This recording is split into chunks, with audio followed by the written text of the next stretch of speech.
Hey folks, it's time for another episode of the High Power Archery Podcast. First, I'll start with, I know it's been 2 weeks since our last episode. We've been very, very busy getting students ready for their first hunts in the hunting season.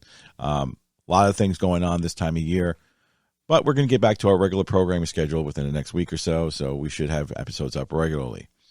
What can I say? Life goes on. Things got to come first, and the students are always our number one priority. But I figure we'll just get right to it. And today's episode is all about getting more people involved in archery.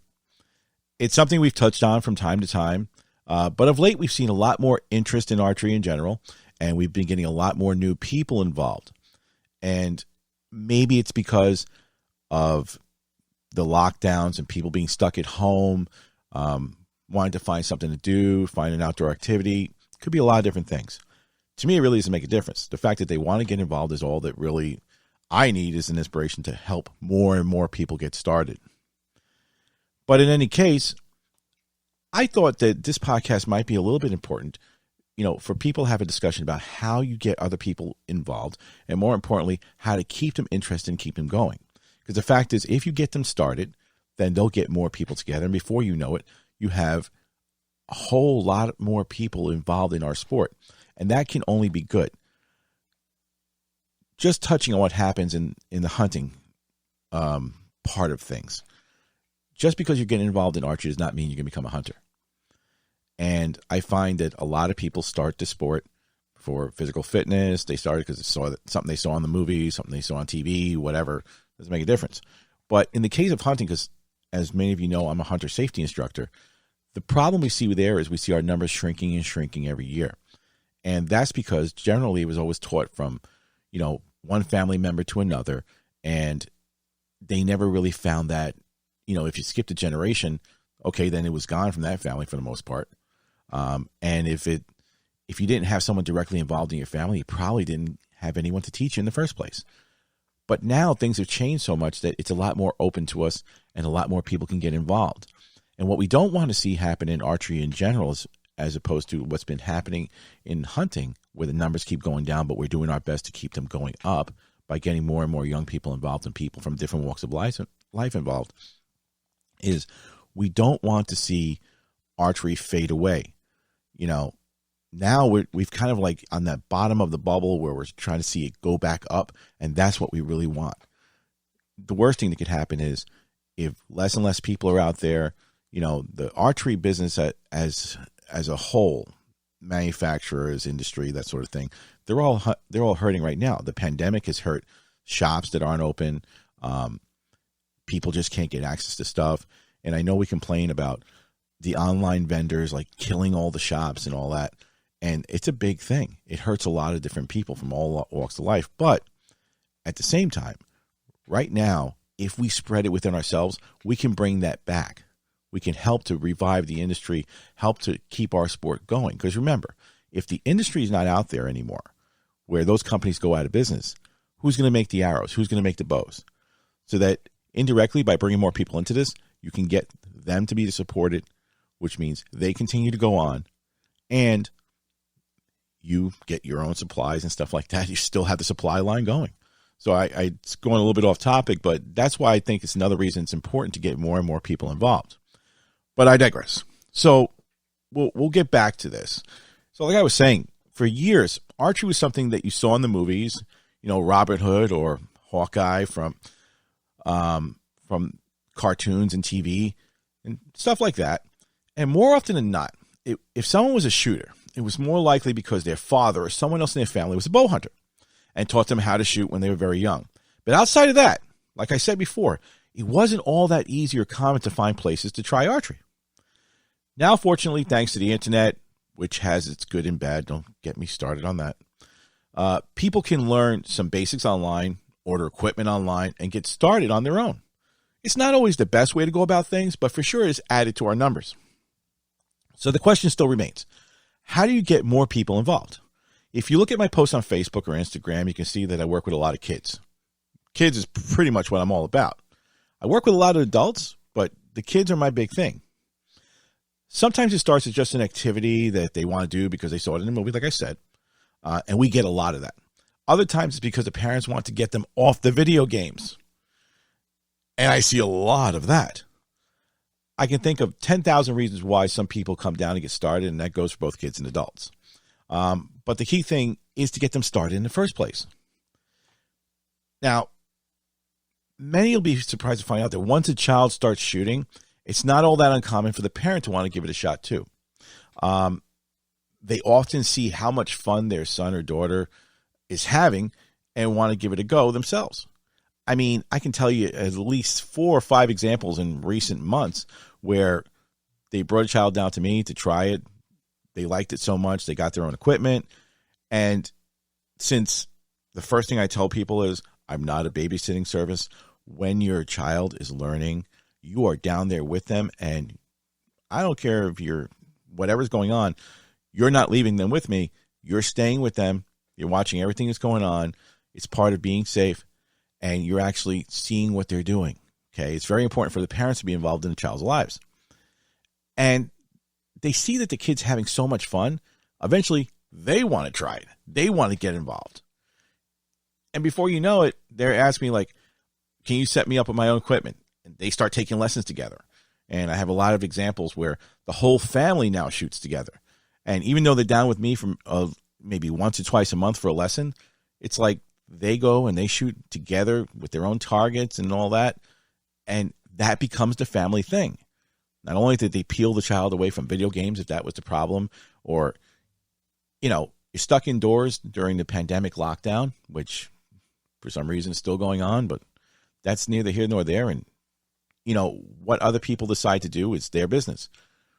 But you get out and you get into the outdoors. There's no place like that. And you get out of all that craziness at home, and this is your release. And for a lot of people, it turns into like, I have a bad day at work. This is how I'm going to let it all go. Channel that anger. For me, this podcast channels a lot of anger in my Don't Be That Guy section, but we won't get into that just yet. We'll get into that later. Now, before you know it, these people who have just started, they're trying it out, they love it, they're doing it, family starts it, they'll tell their friends about it, and then it goes on from there. Then I get people bringing their friends, bringing their family. A lot of different ways it happens. And a common thing that I always seem to hear is, you know, it's something I always wanted to try. You know, I saw it in the Hunger Games and that sort of thing. But they were afraid to spend the money, you know, to try something, buy equipment, try it out, and only to find out, oh, I blew all that money for nothing because it wasn't something I liked. And you have to admit, that sort of thing is a blocker for a lot of different activities. I mean, let's just say you're watching golf on TV. You can probably go and rent some golf clubs, you know, for miniature golf. It's not the same thing. But if you want to get involved in really playing golf and lessons and all that, it might be a big financial investment. Archery is not kind of like that. I mean, you can get involved with a recurve bow, a starter recurve bow, and some arrows and all that for all under $100. It may not be the best quality, but it's all about what you want to get out of it. And if you're just looking to have some fun, you don't have to go all that craziness on there. We started our program for the Try Archery for Free program because we thought it'd be a way where if people can come down with no strings attached, they don't have to buy equipment, they don't even have to pay to try it, and they see it's something that they like, then they can decide what they want to do. They want to keep taking lessons where we still provide the equipment, or they want to get their own stuff. So now all of a sudden, there's no risk to it. And that's how we grew it. And over the past year, it's grown so much that, you know, usually we just have appointments available on the weekends and that sort of thing. And now our slots are pretty much all booked up all the time. So that's been great for us. It's great to see the growth and all that in there. But let's just say that you are an archer already, whether you're a bow hunter or a target shooter.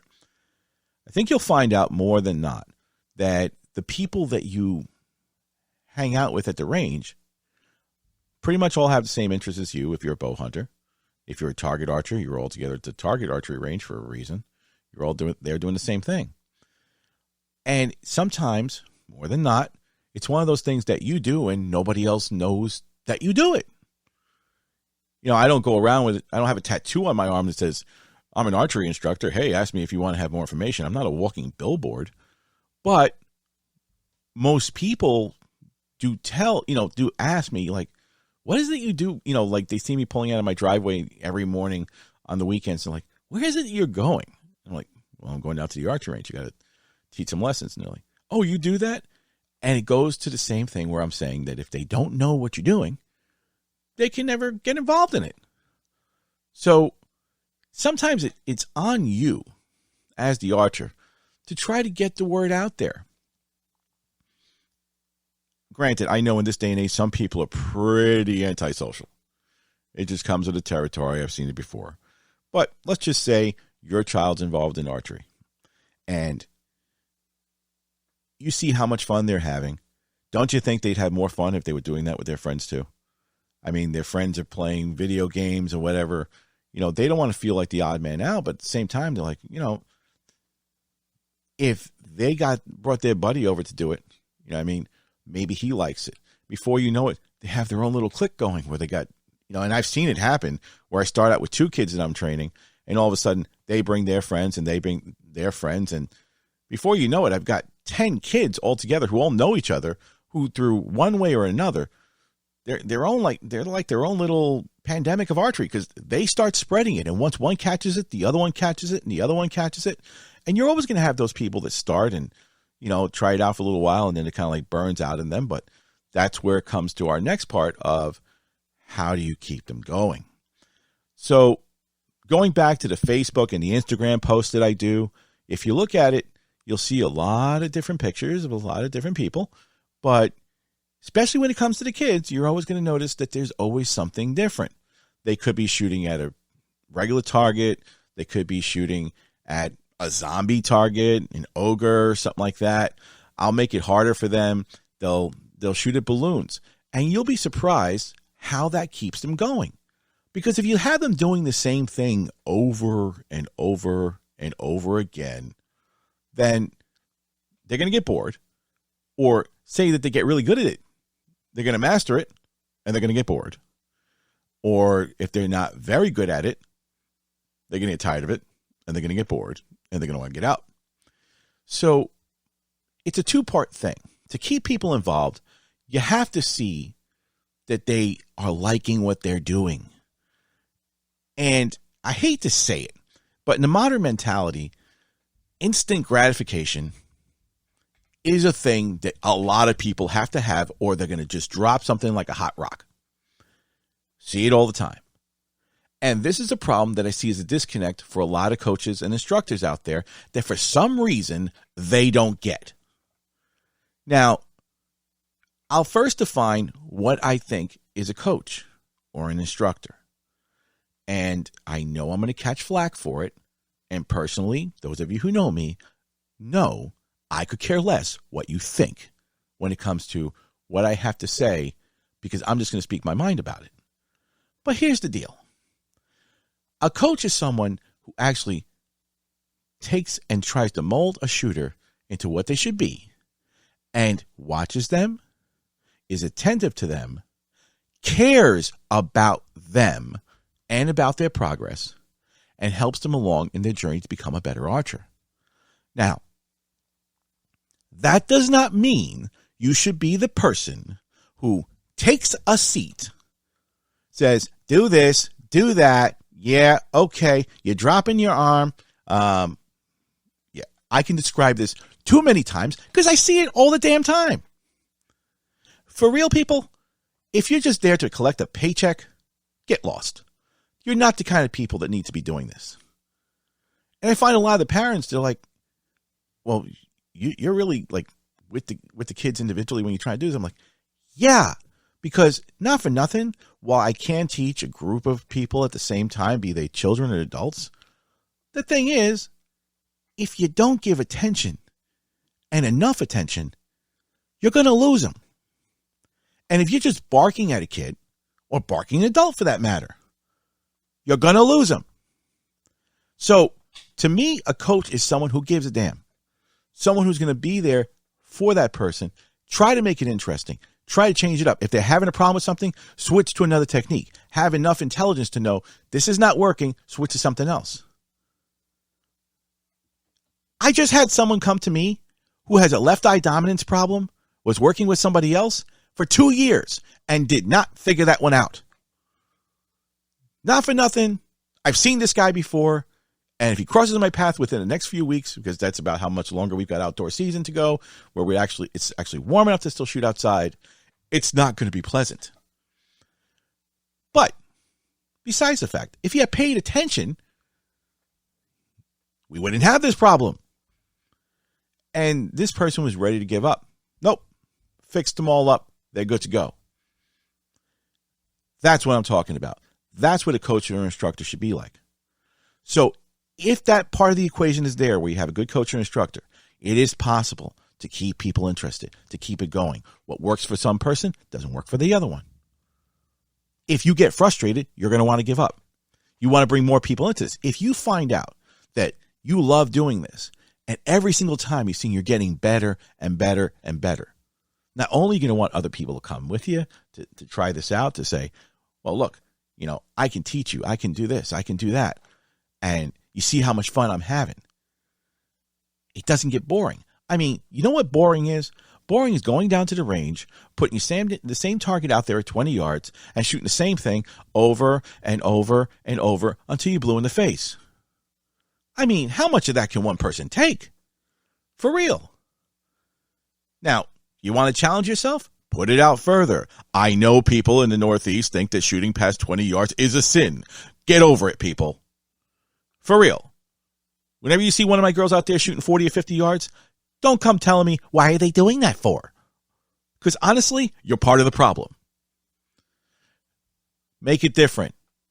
I got zombies out there that they shoot at. And I'm not just talking about the kids. I'm talking about the adults. They shoot at my zombie. They shoot at my ogres. Why? You think it's just a kid's target? I mean, for heaven's sake, TV shows out there, The Walking Dead, okay? People ask me, can I get the same bow that guy uses on there? I'm like, would you rather just shoot the zombie? Yeah, I happen to have one in my trunk. Let's go. And it keeps them going. So like I said, you got to keep people interested in this sort of thing. And at the same time, keeping people interested and keeping people involved in the sport, it's all important to foster that attitude that we're open to all kinds of people coming in to try this and helping all kinds of people get started. Because remember, like I keep saying, the more people you get interested, the more people they get interested, and so on and so forth. And I'll tell you right now, you're always going to have those people that are egotistical, arrogant asses that are involved, and they scare other people away. So one part of expanding the sport is to tell those asshats to shut up, go to a different corner of the range, and stay by themselves if they want isolation. Because this is a sport for everyone, not just for them. And I know I'm getting a little bit tuned up. I'm going to try not to. I'm going to enhance my calm. But I run into more of those people than possible. You can possibly understand. And they're like a cancer out there. And you have to take care of that. And I'm telling you right now, if the overall feeling where you're going is one of acceptance and bringing other people into it, and it's all about having fun, whether you're a bow hunter or a target shooter, more people are going to get involved in that. And believe it or not, it's kind of like a shield to those, as I say, my favorite word, asshats who act like that, who think that they're so special and that nobody else should be doing this. Oh yeah, I hear that one too. Nobody else should be doing this except for them. Because now all of a sudden, you're taking up their space on the archery field. Yeah, come try tell me that when I got some students there and see what's going to get you. I'm typically a very nonviolent person. Well, that's not true, but okay, whatever. For purposes of this podcast, I'm a nonviolent person. And I will tell you right now, if I catch that another time, it's not going to end well. I'm going to embarrass you in front of everyone. And if you choose to take it another step, oh yeah, we can go there too. But I digress. Anyway, so those are the people you want to keep away from this. And believe it or not, if they see that everyone's having a good time, it's like garlic to a vampire. They will stay away. And who knows, maybe we'll always keep them away. Or they'll just start to understand and they'll come back into the fold and be like everybody else and try to bring more people into this the right way. So that's what I'm talking about. Get more people involved. Keep it interesting. Change up your targets. There's a lot of parts of archery that people don't even know are out there. I take people to my indoor archery range that I shoot at the club. And for most people, especially in the metro area, they think that archery is shooting 20 yards in an indoor range. They have no idea that there's outdoor shooting, like target archery, 3D archery, field archery. How many people listening to this podcast actually know what that is? If you're in archery, you probably know about field archery. For other people, they have no idea what it is. Unknown distances, known distances. There's all kinds of games that you can do in archery that just make it fun and interesting. If you master one, move on to the next. Or try them all at the same time. There's different types. I mean, the types of archery and games available are as vast as the types of bows that are out there, whether they're recurve, traditional, longbow, compound. Doesn't make a difference. What I'm trying to say is there's something for everyone to fit them. Whether you want to be a traditional guy, you want to be the most technically advanced, space age kind of guy, there's all kinds of stuff you can do. I mean, if you go on YouTube, and you go to the Archery Supplies channel, you're going to see the guy on there, and he talks about, in one episode, he talks about archery golf. Granted, that might be something hard to do over here, but if you have a big open field and it's safe and legal to do it, I would say it's probably possible. And no, they're not shooting at a golf ball. But what it is, they set up a golf range, sort of one-hole golf range, if you will. And they put a pylon out there, and they put a tennis ball on top of it. And say it's 100 yards away, if you want to start like that. And they shoot with a recurve bow, and they're just flinging them into the air, and they're trying to get closer and closer. And then when they get up to it, they got to try to hit the ball. And if they miss the ball, then they got to try another swing or another stroke from wherever that arrow landed. It's just like golf. I would admit it's probably more fun. It takes a lot of time for sure. And it's one thing that it's rapidly going to make you get better. Otherwise, you're going to have a score of like 100 when someone else got a score of 20. I mean, I don't know, but it's just one of those weird things that's out there. But it's different. That's why I'm saying this is something that everyone can do. So get your friends involved. Get other people involved. Don't hesitate to help somebody else. Because sometimes you're going to see people out there who have no idea what they're doing. And if you've got some knowledge, and remember this, people, some knowledge is better than nothing for people who don't know anything about what they're doing. And if you can help them out in any way, if they're willing to listen to what you're saying, you'll do nothing but help them, make them have fun, help them have fun. You can't make somebody have fun. And that's the way the sport grows. More people get involved, more people get equipment, the manufacturers stay in business, the pro shops stay in business, and everybody is happy. And then maybe someday you'll see archery on regular TV, not just on YouTube or on cable TV. You'll see it on regular TV. Baseball, football, hockey, archery will be in that name. Right now, we're not there, but if we spread it and we do right by each other, eventually you might see it. From there, who knows, because the sky's the limit. So that'll do it about getting more people into archery and how to keep them interested. Hope they didn't bore you too much, but I thought it was time that we did something like that. But now we're going to go to our listener questions part of the show. And our first one is from MLA from Sweden. And he writes, "Love the podcast. I have a question for you. I've been into archery for a little over a year now, and I started with a bare bow. Since then, I've added a compound and traditional Asian bows, and I'm looking into both a longbow and an Olympic recurve. Really trying to be diverse there, which is good. Now the question, if I'm really trying to improve my bare bow game, will playing with all the other bows hurt my progress?" Here's what I got to say about that, Emma. No, it won't. And I replied to you in an email, gave you this long, drawn-out answer. Yes, I do that to practically everybody who emails me, but if you want to know something, I'm happy to take the time to answer. Like I said in my email, The way it works, shooting different types of bows, yes, they are all different, and they all have slightly different techniques on how you fire them. You want to know if, using all those different ones is going to hurt your barebow game. With everything else, if you concentrate on one, you're going to get much better at it. But with archery, it's a little different because since everything with your form, okay, is all connected. So think of it as you're the machine. They're just putting a different part attachment onto that machine. The different attachment, in this case, being a barebow or recurve or compound, doesn't make a difference. The basics are all the same. Your stance is the same. How you hold is the same. How you draw should be the same, though I can get into that one because some people think it's not. Your basic technique is the same. Think about it as your rifle, and you're just shooting different types of loads for bullets in it. The bullets are all basically the same caliber, with the load you're putting in is different. So the same thing. If you keep your core principles together, your core form together, it'll only help you advance. And I've actually seen it where people who shoot barebow or longbow or recurve, they apply all their principles of the form onto that. They get good at it. When they go to shoot their compound, they're better at their compound than they were before. Why? You'd think that they wouldn't be, but because they're keeping all their principles together, they're using form and focus, and the mental part of it never goes away. It's all the same. Because all of a sudden now they're not holding all that weight. When they do a compound, like, wow, this got really easy. I've gotten actually better. I have a sight now. I'm hitting whatever I hit.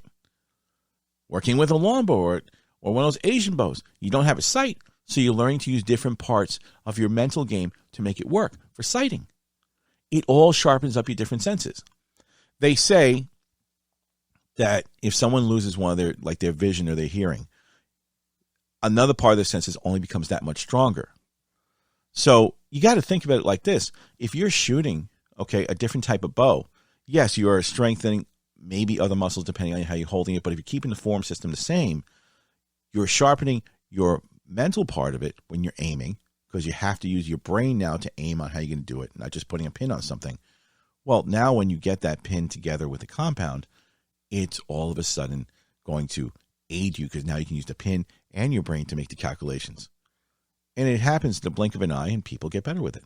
So I'd say, no, not at all. If you want to go ahead and work on your barebow game, do that while you're doing everything else. It's not going to hurt you. If anything, doing the other types are going to help you, in my opinion, that is. And I find that usually that is the case. Our next listener question comes from Jeff P., and he writes, found your podcast while searching for information on archery. Any information I could find, that is, and we've learned a lot just from listening. So thanks for that.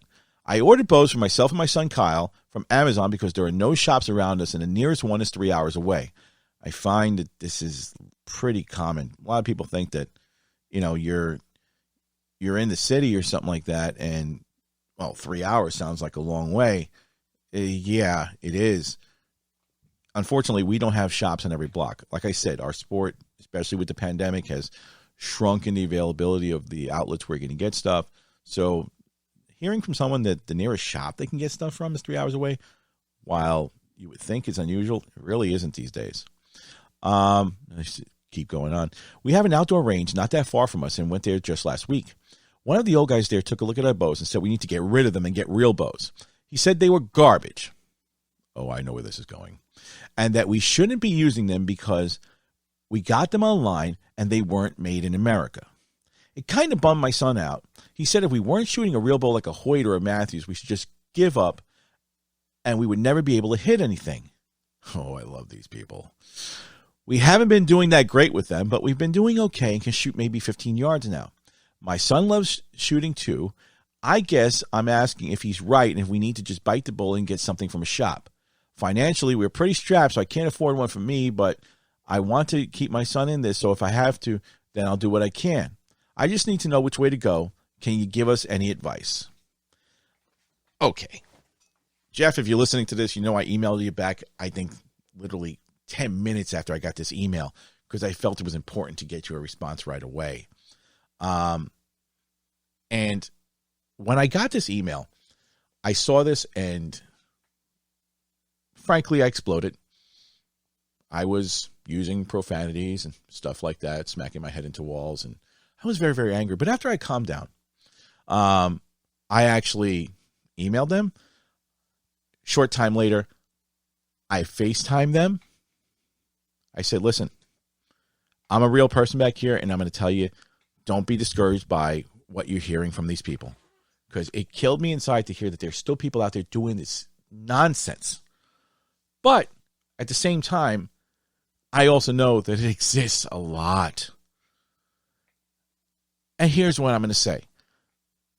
But getting back to Jeff and what happened with him, the next day they were going to go down to the range. I said, listen, bring your phone with you.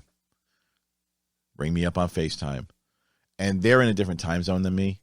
So I think by the time I got the call, it was like, I don't know, my time was like 1 o'clock in the morning. Didn't make a difference to me. But I FaceTime with them. They did their stuff. I helped them learn.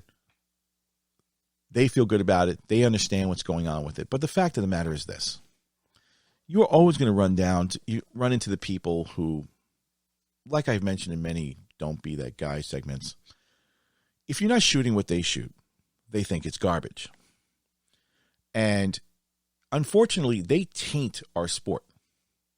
They're horrible individuals for the way they act. Maybe it's not their fault. Maybe that's the way they were just shown into it. Like, if you don't shoot a Hoyt, then you're not a man. I mean, for real, people. The fact is, and Jeff mentioned it in his email, he says, financially, they're strapped. Not for nothing. They don't have a shop nearby. So their options were limited. So what did he do? He went online and he bought what he could afford. And if you listen to any of my podcasts, I always tell you, make the best out of what you can do that is comfortable for you, that is not going to put you in debt. If all you can afford is some Chinese-made recurve or even a compound that you find on Amazon, you shouldn't be looked down upon by somebody else because that's what you're shooting. And I get the whole made in America thing. And I'm all for stuff that's made in America because it's top quality and all that. But not for nothing, because it's made in America sometimes, the price is out of reach for a lot of people. If you look at the cost of the average bow right now, I mean, thankfully, like, I'm a PSC dealer, and their stuff is made for pretty much any price range. So someone can get involved with shooting in a full setup for under $400 or $500, whatever it is. But there are people out there where $400 or $500 is such a high amount of money. It's either what are they going to do? Choose to not eat or not pay the rent so they can buy a bow? That's not going to happen. But if they have the ability to buy something online, whether it's a recurve or a compound, and they find something that fits what little money they have, and a parent's going to make a sacrifice for their child to do that, and even to do that with them, then who are you to say that that's not good enough? For real. So any of you who are listening to this out there, who may be in the same situation, I don't care where you get your stuff, whether you get it secondhand, it's given to you, you buy it on Amazon, and it's a $100 compound bow that you find somewhere. I don't care. The fact that you're starting out in it, don't let anyone tell you that that's garbage. It is to you what it is to you. One man's garbage is another man's treasure, and that's the whole fact behind all this. So don't let anyone talk you out of that. Use what's for you. Use what you can afford. Don't go into debt because someone said you should do it. And like I told Jeff, what you got is going to work. I can teach you to shoot with a $100 bow. I can teach you to shoot with a $1,000 bow. And funny thing is, most of those guys with $1,000 bows can't shoot for their lives anyway. But again, I digress, and I'm trying not to get heated on this one. So Jeff, like I said, we have our next lesson next week. Don't worry about it. You know, there's some things that you do for money and some things that money doesn't make a difference. And like I said, I train people. We charge them, that sort of thing. Charge them what they can afford. You know, in Jeff's case, he's in the middle of, he's all the way out there, very far away from us. I'm not going to say where he's from. And he's learning with his kid. And it's not all about money, people. I'm giving them lessons. I'm helping them out. And in 1 or 2 lessons, they'll be able to do way, way better. That's all it's really about. And I know for a fact that they're improving because I've seen it for myself. So no discouragement. I just told them, tune everything out. Jeff, you're listening to me. Tune those people out. Or basically tell them where to go and just continue to do your thing. Don't worry about them. Eventually, when things get better, and things will get better, then everyone will have a little bit more financial breathing room. And then, and only then, if you decide that you want to spend a little more money on some better equipment, go ahead and do it. If it doesn't strap you, fine, do that. But there's no reason to sacrifice the fun that you and your son can have together because some asshat says that you're shooting garbage. For real, people. All right. Finally, our third listener question. I'm still trying to get over that second one. My daughter Annie has been wanting to try archery ever since she saw Brave for the first time. Another movie one. She's only 9, but she's been nagging me about it for a while now.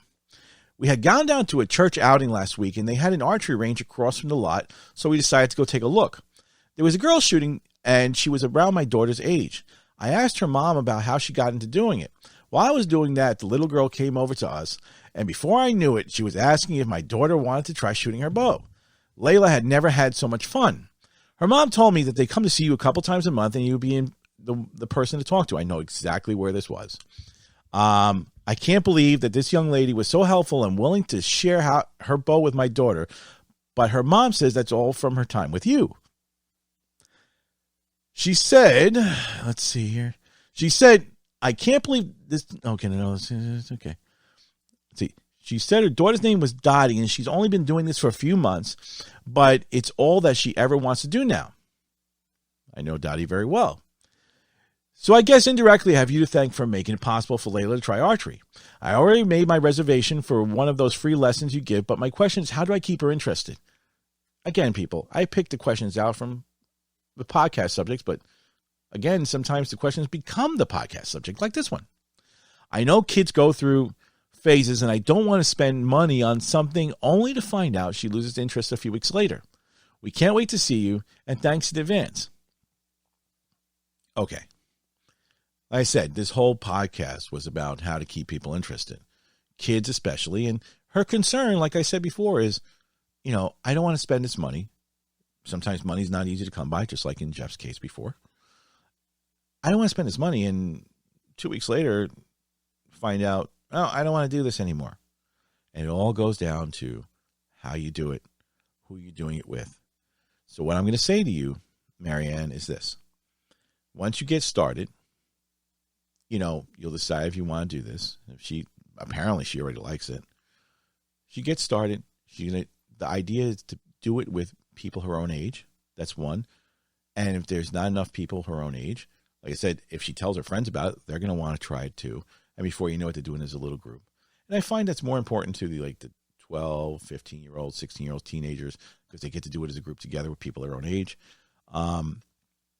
But also because of the fact that, you're bringing her and you start her, it's also on the coach, keeping them having fun doing it. Like I said, if they're going to go ahead and they're just going to shoot paper, shoot 10 yards, shoot 20 yards, it becomes monotonous and redundant. You're bringing her to me so I can tell you that we're not going to be like that. We're going to make sure that she learns and has fun all at the same time. But anybody who's listening to this is the same thing. Make sure you bring it to somebody who actually cares. Make sure that your son or daughter is in a safe place, because that's just as important as anything else. And make sure that you're there with them.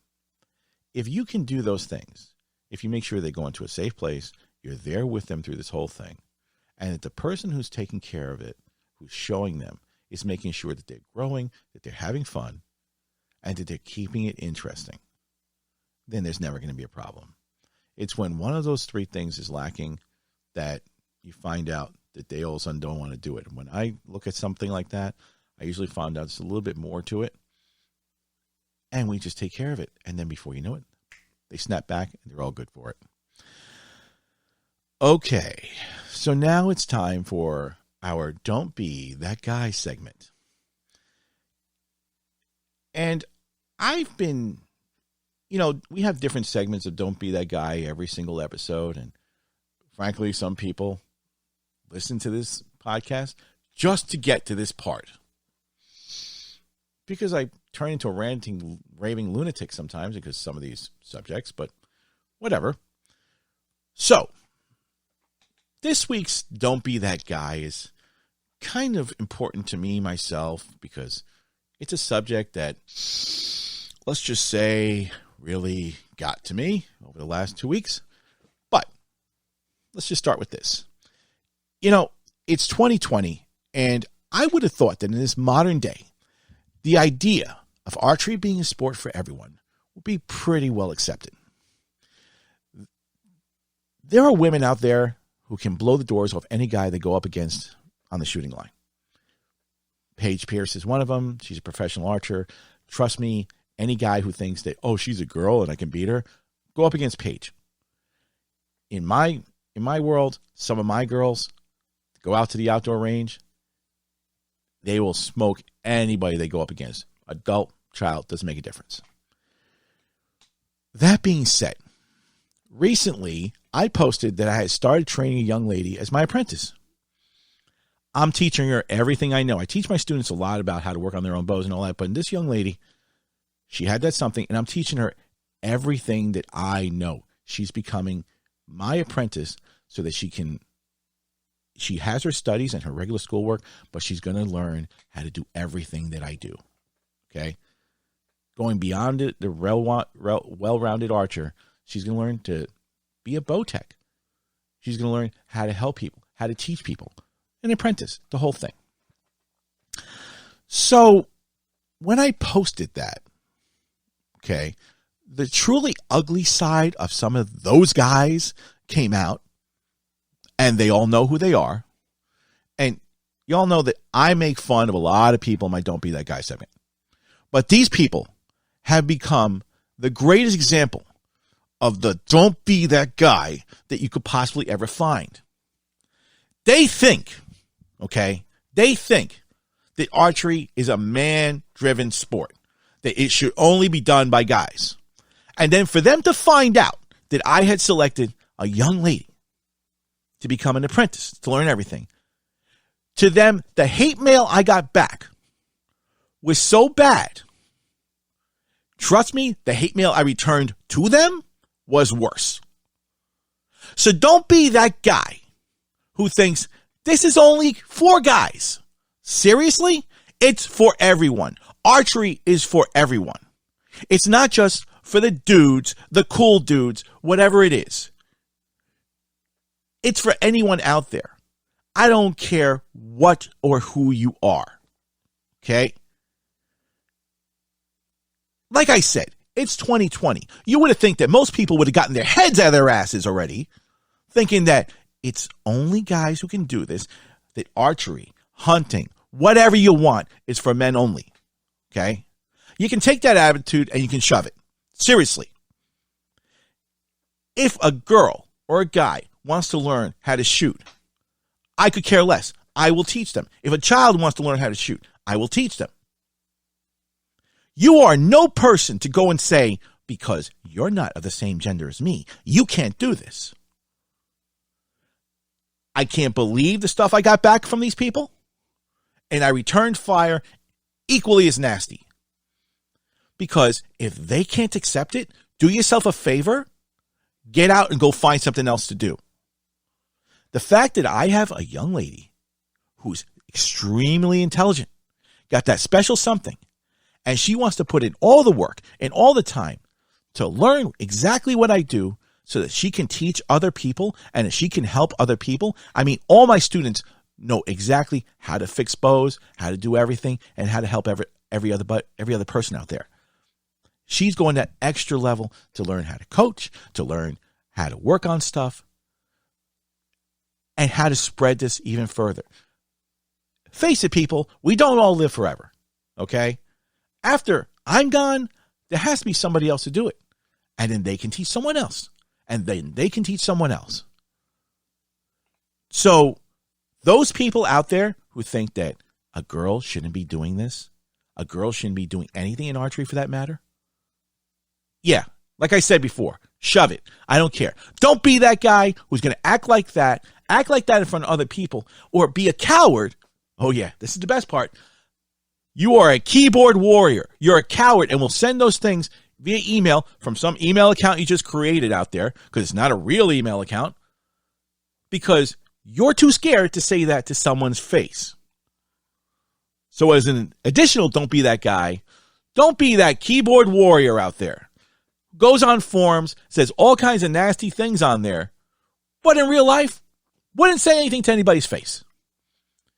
There are too many of those people out there. And you know what? When you meet them in person, if they ever get found out who they are, and most of these people are too cowardly to ever show their real face or let people know who they really are, they're idiots. Seriously, they're idiots. So, in conclusion, like I said, this is a very short don't be that guy section. Don't be that guy who thinks that just because archery is the manly sport, it is not. It's the everyone sport. That you should exclude certain people, anyone, from it at all. Because I'm going to say it like this. If that's what you got to do, and that's what you want to be, and you want to treat people like that, then come and see me. Because I assure you, I'm not afraid to speak my mind. And if you think you're going to get away with that in front of me, you got something else coming. And now I deflate my anger. My rant is over. It was a different type of don't be that guy, and I've got some really good ones loaded for next time, but this one had to come out like this today. And so that'll conclude this portion of the show and conclude this podcast for today. So, like always, we encourage you to like and subscribe to our podcast. You can do that because you're obviously listening to our podcast right now. If you have any questions, be sure to send them to highpowerarchery@gmail.com. You can visit us on our website at highpowerarchery.com. And like I said, that'll do it. So it's never goodbye. It's until we meet again. So until then, stay safe and shoot straight.